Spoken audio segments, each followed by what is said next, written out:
안녕하세요. 성유스님입니다. 오늘은 기도가 모든 것을 해결해 주는가? 성인들은 왜 담배와 마약을 하지 말란 말을 안 했을까를 알아보겠습니다. 제가 아프리카서 봉사시 취임인사 할 때였습니다. 노자, 부처, 공자, 소크라테스, 예수의 사상과 사후 인간 세계에 대해서 설명하고 대학생들한테 질문했습니다. 여러분들이 공무원 시험 합격하고 사업을 잘 하려면 예수나 모하메드, 부처에 기도하면 됩니까? 강당에 모인 학생들이 다들 웃더라고요. 우리나라에서 종교인들이 신도들을 모아놓고서 저런 말 할 수 있습니까? 다 이루어지는데 정성이 부족하다고 하겠죠. 아니면 성금을 조금 내서 안 이루어진 거든지. 제가 일산 여러사에서 기도할 때였습니다.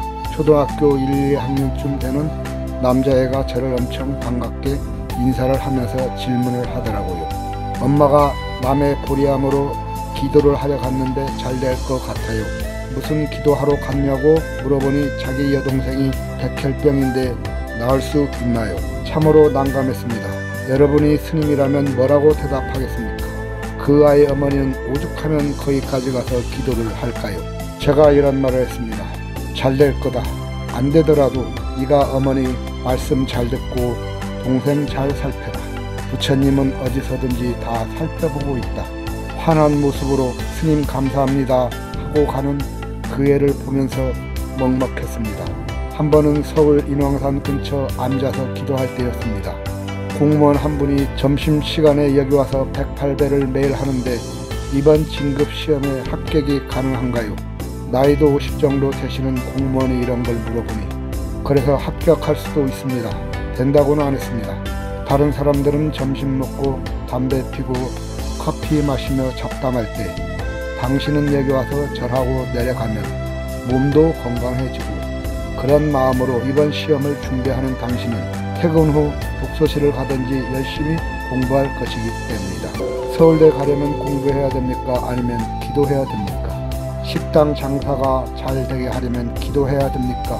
아니면 음식을 청결하게 맛있게 음식을 만들어야 됩니까? 그리고 앞으로 100년의 종교는 많이 바뀔 것이다. 내 생각인데 명상만 남을 것이라고 말했습니다. 우리는 신앙을 제대로 봐야 한다. 수많은 신앙이 있었습니다.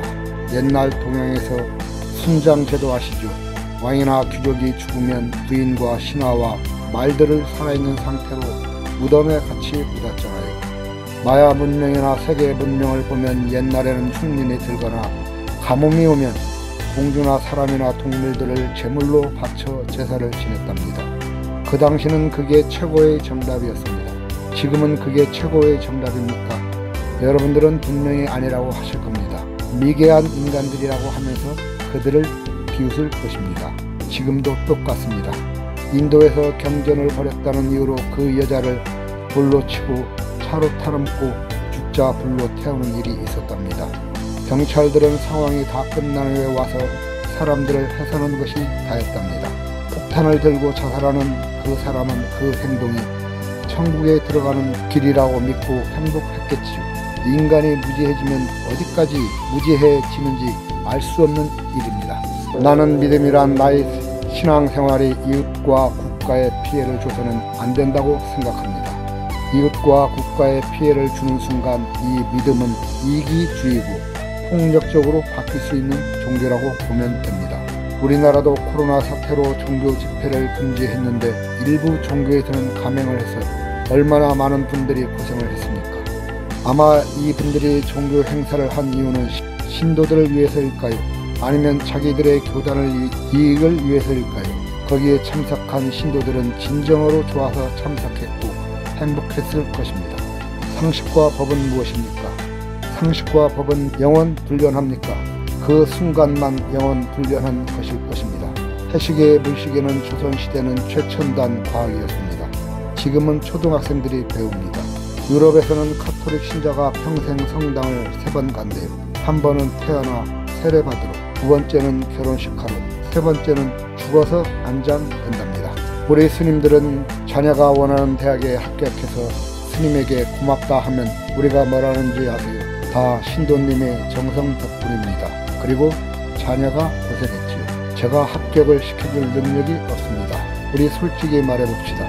원하는 사업이 잘 되게 해줄 수 있는 종교인이 있습니까? 아마 그런 사람이 있다면 우리나라 대기업에서 가만히 있을 것 같습니까? 바로 스카우트에서 데려갈 것입니다. 학교 다닐 때 국어 교과서에 오 헨리의 마지막 입세란 수필이 있습니다. 세계 거의 모든 나라의 교과서에 나오는 수필이랍니다. 폐렴에 걸린 아이가 담쟁이 넝쿨을 보면서 겨울이 오면 저 잎이 하나둘 떨어지는 것을 보고 저 잎이 다 떨어지면 나도 죽는구나. 그런데 같은 집에 사는 화가 지망생이 마지막 잎을 그려서 담쟁이 덩쿨에 매달았답니다. 그 애는 겨울이 지나면서 폐렴이 완치되었다는 수필이지요. 불교 금강경의 일체 유심주, 모든 것은 마음으로 만든 것이다. 내가 회사 경비이지만 내가 있으므로 이 회사가 존재한다는 사람과 매일 불만을 가진 자의 삶은 어떨까요? 내가 이 세상의 주인공이 된다고 생각하는 순간 주인공이 되고 나는 불필요한 존재다 하는 순간 나는 필요없는 사람이 될 것입니다. 도교에서 단전호흡을 하면서 몸의 기운이 축적되면서 단전이 뜨거워진다고 호흡을 하면 정말 그리 됩니다. 선체저의 호흡법은 단전호흡에 불교의 참선을 얹은 것입니다. 만일 단전호흡을 하면서 이 호흡을 계속하면 나의 힘은 서서히 빠지고 죽을 것이라고 생각하면서 계속 호흡을 하면 어떻게 될까요? 우리는 항상 말합니다. 긍정의 힘, 긍정은 바위도 녹인다. 기도는 긍정의 힘과 같다고 저는 말합니다.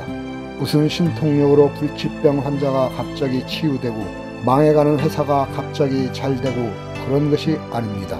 모든 병은 원인이 있다. 잘되는 사업도 원인이 있다. 잘되는 식당도 원인이 있다. 원인이 있으니 결과도 있겠지요. 이게 부처님의 인과법입니다. 부처님도 세 가지는 못한다 했습니다. 첫째, 모든 중생을 다 구제하지 못한다. 둘째, 인연이 없는 중생은 구제할 수 없다.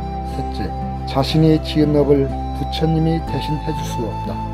기도를 난관을 극복하는 마음과 신념은 될 수 있지만 기도가 난관을 극복하는 유일한 도구가 되어서는 안 된다는 것입니다. 기도하는 마음으로 공부하고 기도하는 마음으로 사업하란 말입니다. 이 포스터는 몇 년 전 조계종 행사 포스터를 보고 찍어놓은 곳입니다. 꿈꾸는 즐거움 극락, 조금 바꾼다면 꿈꾸는 기도 극락. 왜 성인들은 담배와 마약을 하지 말란 말을 안 했을까요? 그 당시는 아시아와 유럽에 담배와 마약이 없었습니다. 그래서 성경이나 경전에 담배와 마약을 하지 말란 말이 없습니다. 우리는 경전에 상관없이 안 하잖아요. 종교는 이렇게 믿는 겁니다. 성인들이 달에 사람이 갈 것이라고 알았을까요? 햇빛으로 전기를 만들어 자동차가 흘러갈 거란 생각을 했을까요? 비행기를 타고 하루에 미국서 유럽에 갈 것을 알았겠습니까? 노자, 부처, 공자, 소크라테스, 예수의 말씀들은 마음속에 깊이 간직하고 나의 삶의 지표가 돼야지 그 말씀 자체가 나의 삶의 목표가 되어서는 안 된다고 생각합니다. 우리는 종교라는 이름하에 얼마나 많은 사람들에게 피해를 입혔는지도 생각해 봐야 됩니다. 가족들은 식량이 없는데 절에 쌀을 바쳐 기도의 영험을 얻으려는 사람들 잘못되었다고 생각합니다. 저는 항상 신도분들에게 너가 먼저고 그 다음이 가족이다. 그리고 종교가 있다고 말합니다. 종교를 위해서 집 나오신 분들 어서 집으로 돌아가세요. 부모님들은 지금 이 순간에도 피눈물을 흘리고 계십니다. 최소한도 가족들에게 전화와 주소는 알려주세요. 다음 주는 부처님께서 태어나서 처음 하신 말씀, 천상천하 유아독존, 하늘 위 하늘 아래 내가 가장 존귀하다라는 말씀을 알아보겠습니다. 감사합니다. 다음 주에 뵙겠습니다.